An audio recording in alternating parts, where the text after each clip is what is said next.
Taigi, visiems labą dieną, labas vakaras ar labas rytas, kokiu metu klausysitės šitą mano video. Tai bet kokiu atveju sveikinuosi visais. Šiandieną noriu pakalbėti apie laimę. Aš jau dariau tą gyvą transliaciją, tačiau iš tiesų visko nepavyko pasakyti tai, ką norėjau. Tai galvoju, tiesiog padarysiu video ir pakalbėsiu šiek tiek plačiau apie laimę. Bet prieš pradedant, tai kiekvienam duosiu tokią kaip užduotį, kad jūs kiekvienas pasakytumėt savo, kas laimė yra jums. Kad ir vienas žodis, ar vienas sakinys, ar keli sakiniai, tiesiog kas laimė yra jums.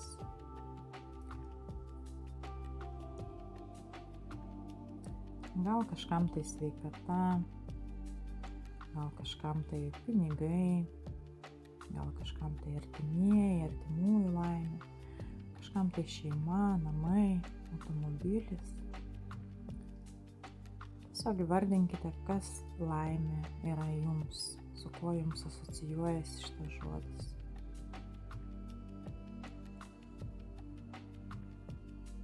Nesvarbu, ką jūs pasakysite, kas jums yra laimė, su kuo tai asocijuojasi. Gal jūs esate pastebėję, kad visa tai mus daro laimingus tik trumpai.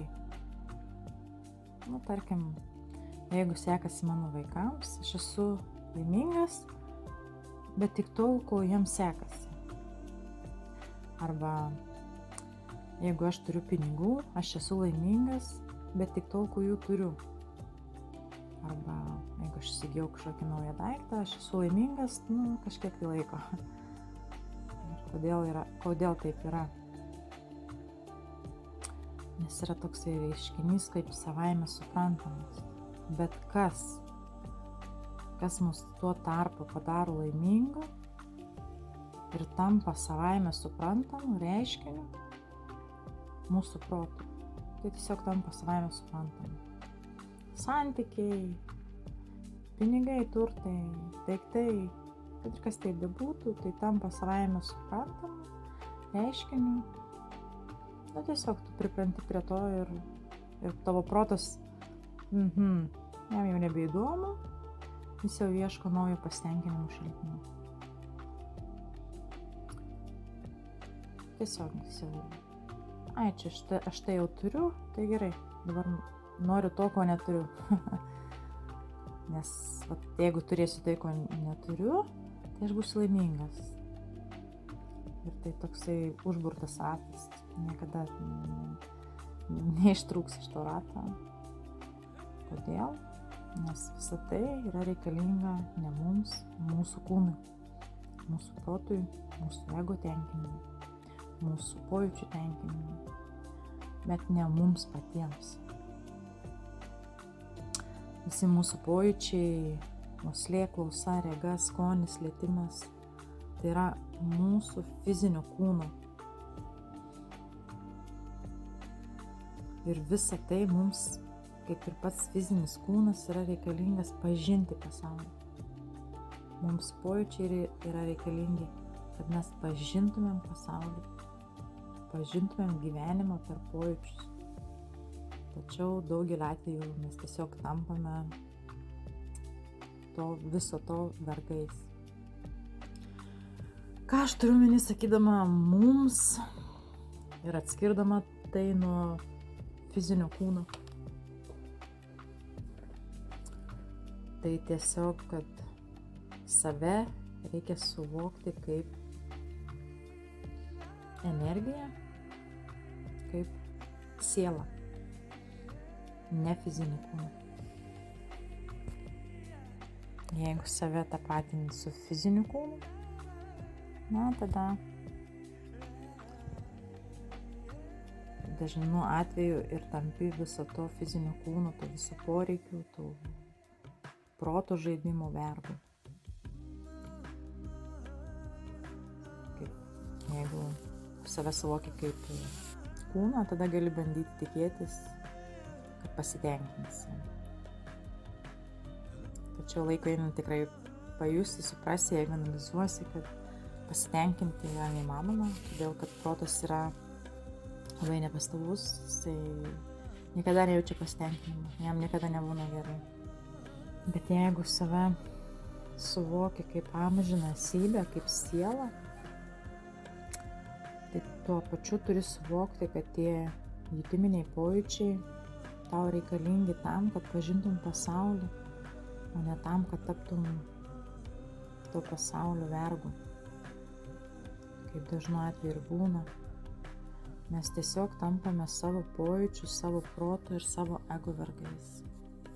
Ir netgi dauguma sako, sakydami tiksliau, kad koks aš vergas, aš pats viską sprendžiu, tai dažniausiai taip kalba jo ego, nes labai sunku yra pripažinti, kad aš esu kažkoks tai vergas. Tai ego neleidžia to padaryti. Ego sako, koks tu vergas, tu laisvas žmogus, nusikali. Kas yra tas vergas, kaip tai reikėtų suvokti, tą sąvoką, vergas, vergystė. Tai kai tu tarnauji, bet nejauti pasitenkinimo, tu nejauti to malonumo tai daryti, arba tas malonumas yra trumpalaikis, bet net nešantis tau nei tobulėjimo, nei naudos, nei kažko, tai tu tiesiog kaip narkomanas, jis yra vergas, jis yra savo to pojūčių vergas, tiesiog. Jis niekada to nepripažintų, kaip alkoholikas nepripažintų, kad jis yra alkoholikas. Tai čia yra tas pats, kaip sakyti, kad aš esu vergas. Taip, aš tarnauju savo tiems, kaip čia įvardinti, poreikiams, gal nelabai gali įvardinti kaip poreikiai alkoholio vartojimas ar narkotikų, bet kai žmogus suserga ta liga, jam tai yra jau poreikis, nes jam yra blogai, jeigu jis to negauna. Tai va tas toksai, jeigu niekada neleis pripažinti alkoholikui, kad jis yra alkoholikas, ar narkomanui, kad jis yra narkomanas, ar žmogui, kad jis yra savo proto ir ego vergas, tiesiog sakys, ne, viskas yra su tavim gerai, čia kiti kalti, čia kitiems yra blogai, su tavim viskas yra gerai.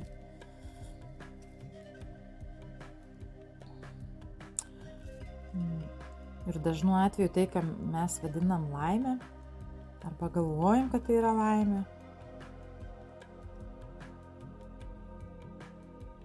arba kai galvojam, kad mes savo suteikiam laimę, dažnu atveju mes tą laimę suteikiam savo poreikiams. Tarkim, skanūs kvapai, tai yra uoslė savo pamaitiniui, gražus daiktai, tai akims, ten rūbai, turtai ir visa kita. Ir tai yra tavo pojūčių, tavo proto maitinimas, tavo kūno puošimas. Tai yra vėl, kai tu save sutapatini su kūnu ir sakykime, užsivelki gražų rūbą ir sakai, o koks aš gražus. Tačiau ne tu gražus, tavo kūnas gražus yra. Dažnu atveju, gal ne dažnu atveju, bet tikrai būna tokių atvejų, kai kūnas labai gražus, bet pats žmogus toks, kaip čia pasakyti, nemalonus, toksai tuščias, toksai ego, toksai tikrai net nemalonus tokiu žmogum bendrauti, atrodo toks simpatiškas iš išorės. Kodėl taip yra? Todėl, kad tu nesi kūnas. Tu esi būtent tas, kas bendrauja, kas kalba, kas elgiasi.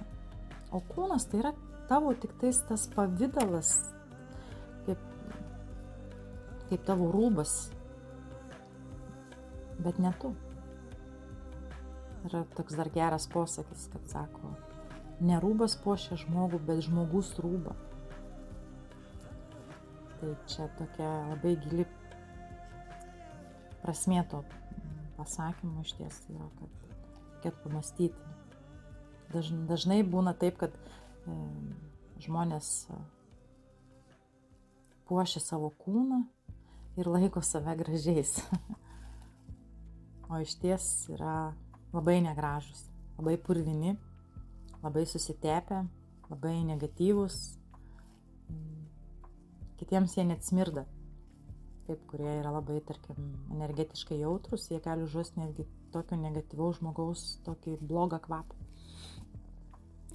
Taigi netapatinkite savęs su kūnu, nes jūs esate daug daugiau negu tas fizinis kūnas.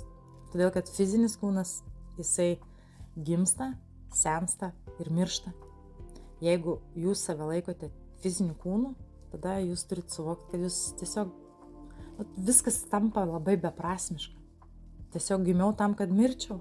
Kažkaip ne. Pagalvokite apie tai. Pamastykite. Ar tikrai gimiau tik tam, kad mirčiau? Tada kokia prasmė tos patirtys, tada nieks netenka prasmės išties. Tada koks skirtumas, kaip aš gyvensiu, ką aš darysiu, kaip aš elgsiuosi. Kažkaip, ne taip.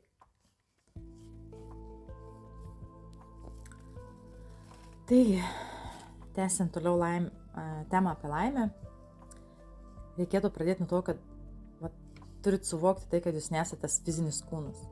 Ir pradėti atskirti poreikius, kurie yra būtent to fizinio kūno maitinimas ir tai, kas iš ties yra reikalinga tau ir tave daro laimingą, ne tavo fizinį kūną. Nes tiesiog neįmanoma bus niekada, jeigu susikoncentruosi ties laimę savo fiziniui kūnui, savo pojūčiams, tai jūs niekada nebūsit laimingi. Todėl, kad mūsų protas yra nepastovus ir jis visada nuolat norės. Jis norės to, ko nėra, ko neturi. Jis norės. Gal kažkas iš šono galėtų sakyti, bet tai gerai, čia prasme tave skatina ten stengtis ir viskas, visa kita. Dažnu atveju norim to, ko mes negalim turėti, o ne to, ko galim turėti. O tai norėti to, ko tu negali turėti, tai tave veda prie tokio dirglumo, nervingumo, tokio pavydo, pykčio, dar kažko, tokių negatyvių emocijų, negatyvių jausmų. Ir tai nėra gerai. Ir tai nėra laimė ir prie laimės tai netves. Ir jeigu tu ten gali parduoti velniui sielą dėl to, ko tavo protas nori, tai kokia čia tada laimė? Todėl kviečiu jūs pradėti save suvokti kaip dvasinę esybę ir nustoti maitinti savo protą bei tarnauti savo poreikiams. Ir gal iškils klausimas, kaip tai padaryti.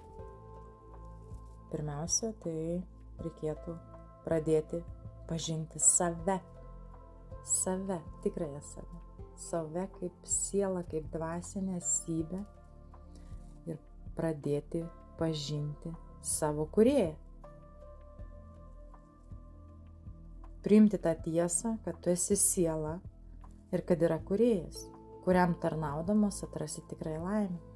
Išties tarnystė kūrėjui, tas dvasinis kelias ir yra tikroji laimė, kuri yra reikalinga tau.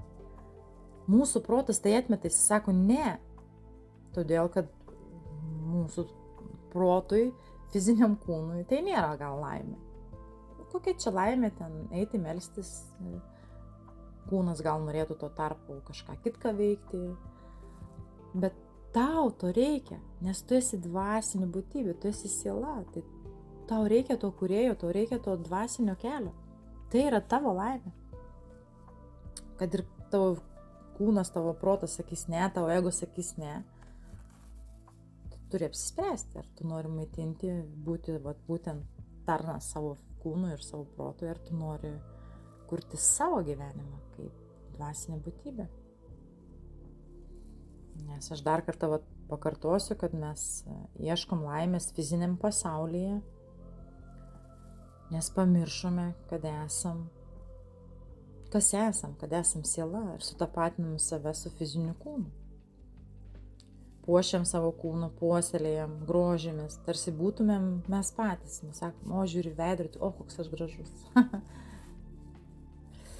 O iš tiesų viduje tuštuma.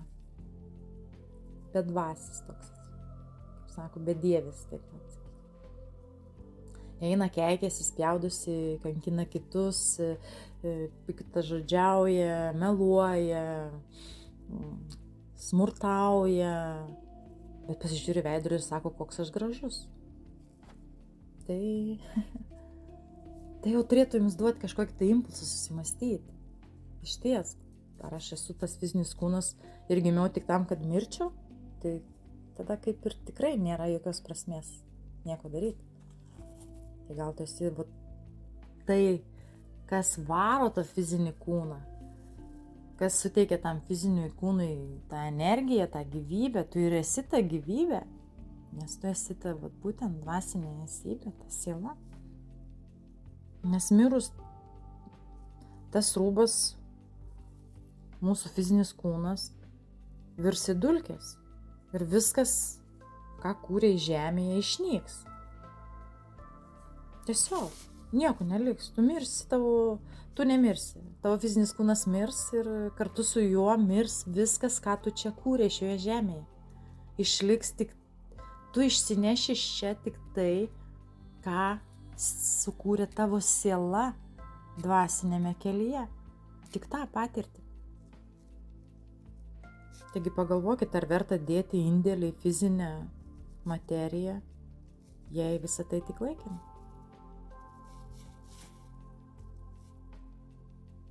Taigi, kur ta tikroji laimė? Atsigręžti save, suvokti, kas iš tiesų esi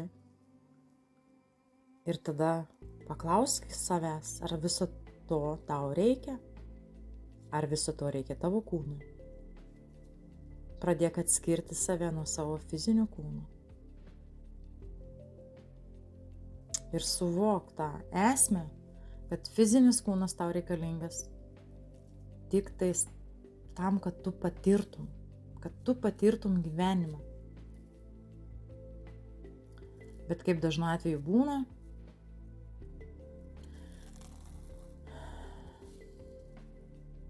kad žmonės pradeda save tapatinti su fiziniu kūnu. O mes turim prisiminti, kas mes esame išties ir kam tas fizinis kūnas mums yra reikalingas.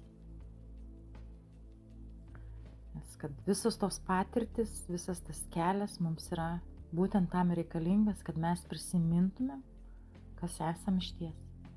Ir pradėtumėm eiti dvasinio tobulėjimo keliu.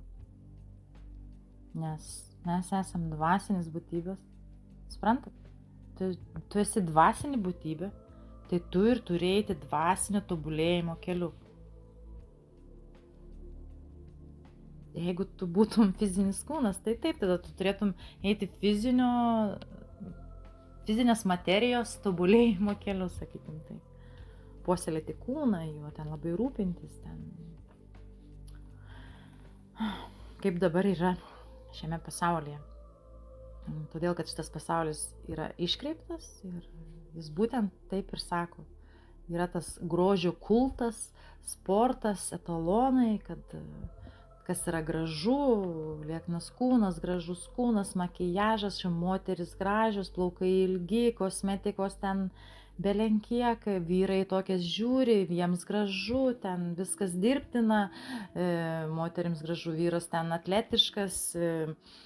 Suprantat, mes žmonės pradėjom grožėtis rūbų, o ne pačiu žmogumi, ne pačia esme, o tiesiog paviršutiniškai viską pradėjom žiūrėti.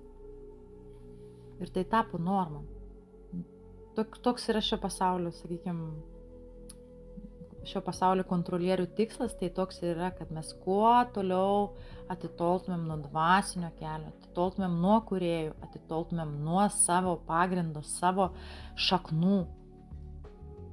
Ir tiesiog galvotumėm, kad esam fizinis kūnas. Tačiau aš sakau, kad jūs esate dvasinė būtybė, siela. Ir aš jums sakau, kad laimė esi tu pats. Tu esi laimė. Ne kažkur išorėje yra laimė, o viduje, tavyje. Tu esi ta laimė. Tu esi laimė. Ir tavo šaltinis yra kūrėjas. Ir kai tu susijungi su šaltiniu, tu visada esi laimingas. Čia kaip, ta prasme, jeigu tu nori, kad šviesa šviestų, tu turi įjungti laidą į elektros lizdą. Tada tau švies šviesa. Tai čia nieko nėra sudėtingo iš ties. Tu tiesiog turi susijungti su šaltiniu, su kūrėju. Žinoma, tai nereiškia, kad nebebus tų visokių dienų, nes bet kokiu atveju mes gyvenam fiziniai materijoje šiame pasaulyje, kur yra labai daug tamsos, negatyvo. Dabar toks yra laikotarpis, tokia epocha. Ir taip, bus visokių dienų. Nes iš ties mes per amžius esam palikę riboti. Mūsų apgavo, iškraipė viską. Ir mes pasiduodam išoriniams faktoriams. Ir mintis kartais sunku yra suvaldyti. Ir emocijas sunku suvaldyti. Ir nukrypstam nuo to savo kelio. Visai būna iš ties tikrai. Ir eiti to dvasinio tobulėjimo keliu net, sakyčiau, ne visada būna lengva. Tikrai būna tokių dienų, kai nei į maldą eit nenori, nei į meditaciją eit nenori. Tiesiog nieko nenori. Bet visumoje, kai pasižiūri, tai dažniausiai visada esu laiminga. Tikrai iki tiek laiminga, kad net verkti noris. Kai eini maldą ir tu net verki, tavo ašaros liejasi, tau taip yra gera susijungti su šaltiniu.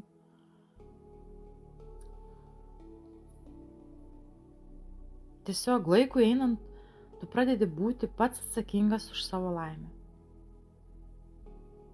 Kai tau yra sunku, tu visada gali kreiptis į kūrėją, tu visada gali jo paprašyti pagalbos. Tu gali sakyti, man tavęs reikia. Žinoma, jį reikėtų kreiptis visada ir su padėka, ir iš pagarbos, ir iš tarnystės, ir ne tik tais paprašyti pagalbos. Su juo reikia bendrauti kiekvieną dieną, nes jis yra mūsų tėvas, mūsų kūrėjas. Jisai laukia mūsų, kada mes grįšim namo. Ką reiškia būti atsakingam už savo laimę, dar taip trumpai? Kai tu tampi pats atsakingas už savo gyvenimo kokybę. Nes dažnu atveju, kai esame laimingi dėl kažko, tarkim, kaip pačioj pradžioje, kai pradėjau pokalbį, kad sakau, kas jums yra laimė, tai dėl kažko esat laimingi. Tai yra, kai jūsų laimė įtakoja išoriniai faktoriai, taip sakykime. Tada mes tarsi esam neįgalus, tarsi mes sakom, kad aš esu neįgalus. Aš negaliu pats savo susikurti laimės, sugeneruoti laimės, man reikia, kad man iš išorės kažkas, kad tas būtų gerai, tas būtų gerai, ir tas būtų gerai, tada ir man bus gerai. Bet tu tada tarsi sakai, kad aš esu neįgalus, aš negaliu pats būti atsakingas už savo laimę ir jos susikurti.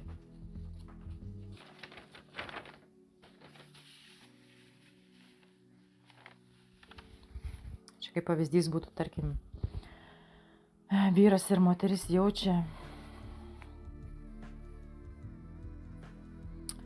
nelaimingi, būdami vieniši. Kaip dažnai būna, ne? Žmonės vieniši, jie būna nelaimingi. Bet kai jie atranda vienas kitą, tai jie pajaučia laimę. Taip? Labai gera, smagu, wow. Atrodo, kad čia tai laimė.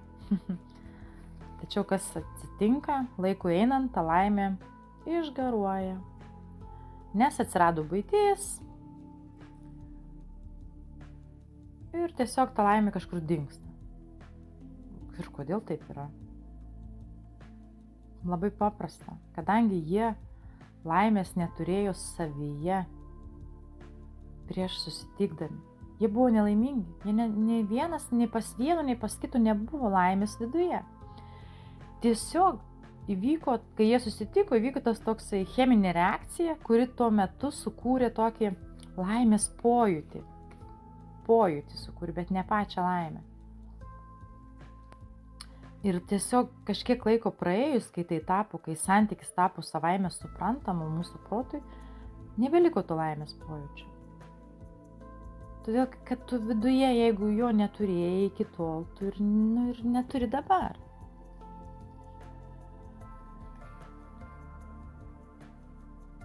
O jeigu jie būtų buvę laimingi patys iš savęs, kai buvo vieni, tai kas dabar būtų, kai jie sueitų į porą? Tai jų laimė būtų sustiprėjusi, neišblėsusi. Tai būtų kaip paėmusi dvi saulės ir jas sujungusi į vieną, tai sprogimas toksai, žinoma, čia viską nuniokot. Tačiau aš noriu pasakyti, kad dvi energijas sujungus tu gausi galingesnę energiją, taip? Bet kai tu sujungi du įrenginius, kurie neturi tos galingos energijos, tai tiesiog ir išsieikvoja tą energiją ir jinai dingsta, jos nebelieka. Nežinau, ar čia toks tinkamas pavyzdys yra. Sakau tai, kas galvoja. Ir kodėl taip yra? Kodėl santykiuose taip yra dažnai? Nes pagrindinis dalykas, kas nutinka, kad mes labai tikimės, kad kitas žmogus mus privalo padaryti laimingais. Tai tarsi sakom, kad jo pareiga yra. Ir jei tas žmogus pats negauna to, ko jam reikia, jis negali nieko duoti. Ta prasme, jeigu aš savyje neturiu nieko, tai ką aš galiu duoti kitam žmogui? Nieką, nes aš nieko neturiu. Ir tas žmogus, jis irgi neturi savyje nieko ir jis man nieko negali duoti. Bet mes abu tikimės vienas iš kito kažko tai. Ir kai mes nieko negaunam, kas tada? Mes galvojam, kaip šitą dabar suprasti. Aš nieko jis man neduoda, bet aš jam kaip ir turiu duoti, bet jis man nieko neduoda. Bet aš, savyje neturiu jam irgi ko duoti. Ir gaunasi taip, kad niekas nieko negauna, nors tikisi kažko gauti.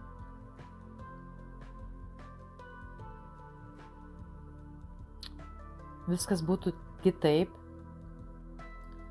jeigu tos sielos būtų santykyje su kūrėju.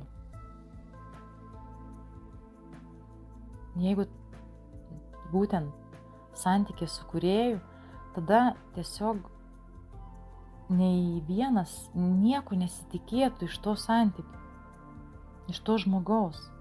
Bet jis pats norėtų duoti ir jis turėtų ką duoti, todėl kad kai siela yra santykyje su kūrėju, jinai yra pilna laimės, jinai yra pilna pakylėjimo, jinai yra pilna kažkokio tokio ir jinai gali duoti, nes jinai turi ką duoti. Tai kai santykiai yra tokie du žmonės, kurie yra pilni laimės, pilni to tokio tikrumo, nuoširdumo, jie nieko nesitikė, nes jie labiau nori duoti. Ir kai tokie du žmonės susitinka santykyje, tai jie ir tas duoda, ir tas duoda. Ir tai yra tobula. Tai yra visiška tobula darna, kaip ir turėtų būti. Kaip ir kiekviename santykyje taip turėtų būti. O tai yra įmanoma tik esant santykyje su kūrėju. Tik tada, kai tu esi santykyje su kūrėju, ir iš šaltinių tu esi pilnas tos šviesos, tik tada tu gali duoti kažką kitam.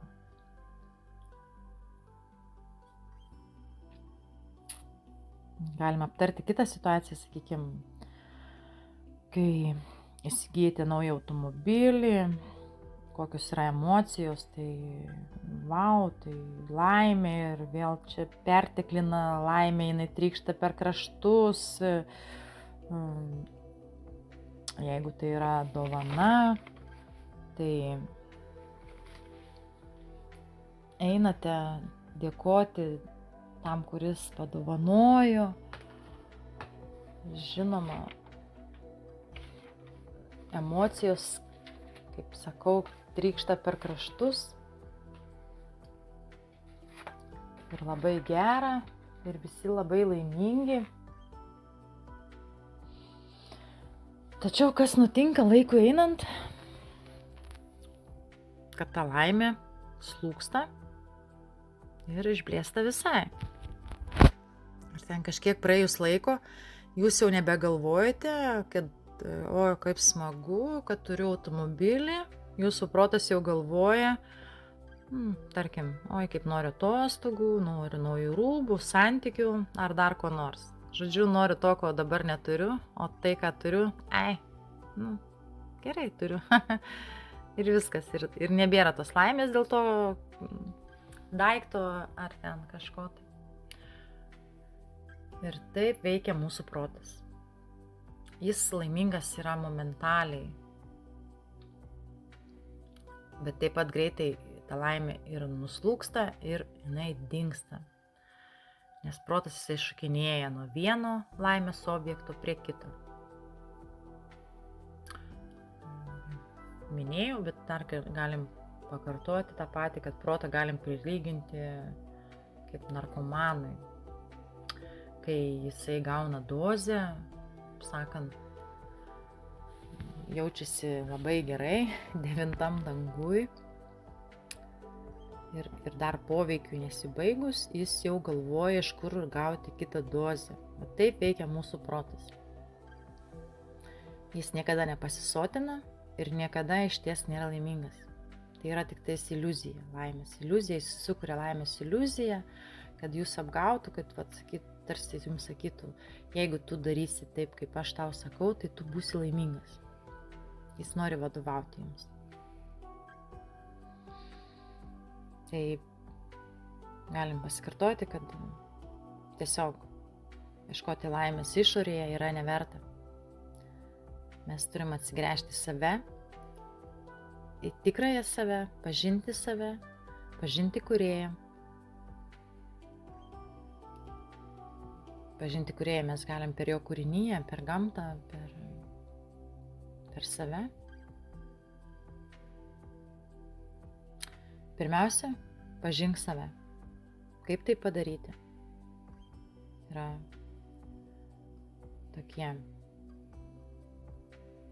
kaip priimk tiesą, kad ir kokia ji būtų. Priimk tiesą. Kaip ir Kristus mus mokė, kad tiesa jūs išlaisvins, tai galima taikyti visur. Bet kaip tai suvokti? Tiesiog tiesa yra tikrojo vaizdo matymas, suvokimas ir priėmimas. Tikrojo vaizdo.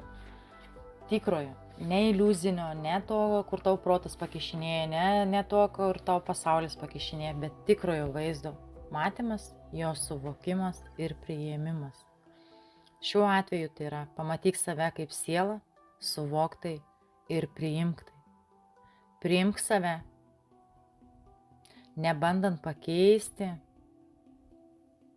nebandant uždėti kaukės ar paslėpti to fiziniu kūnu ir sakyti, kad aš esu fizinis kūnas.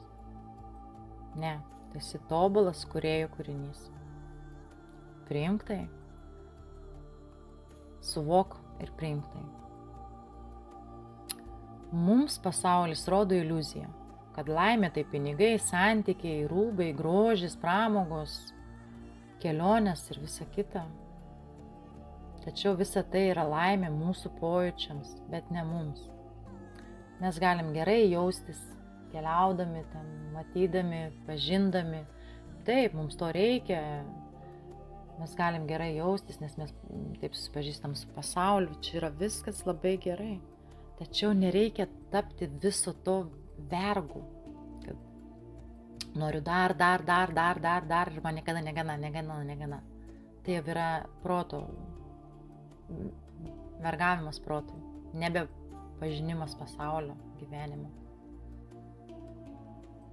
Kaip ir sakau, atsiriboti nereikia. Tačiau kai pradedi kurti laimę savo, tarsi savaime viskas pasikeičia. Išties. Tau grožis tampa kylanti saulė ryte, tai penas tavo akim, paukščių čiulbėjimas, tai laimė tavo ausim, smilkalų kvapas, laimė tavo uosliai, malda ir padėka kūrėjui, tai penas ir laimė, kuri patenkina tavo protą, patenkina ir nuramina. Ir tiesiog tu esi laimingas, tau nebereikia ieškoti laimės kažkur, nes tiesiog ją pradedi regėti visur. Visur matai, visur kur pažiūri, matai kūrinyje kūrėjo. Ir tu tiesiog jautiesi gerai, tu tiesiog jautiesi laimingas.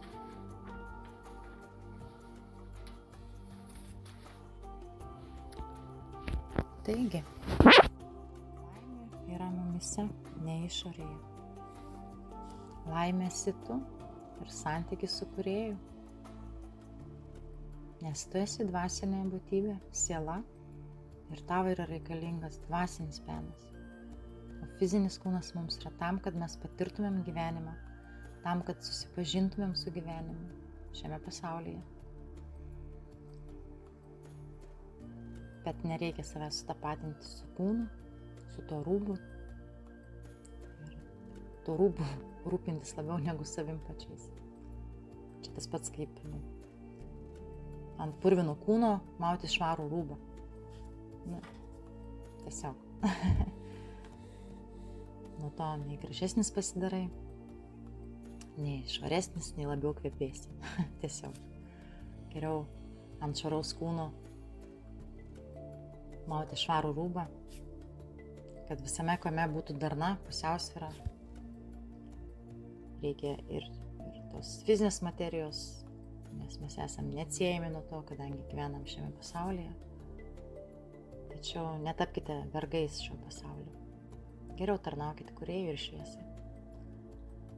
Tai tiek šiandieną apie laimę.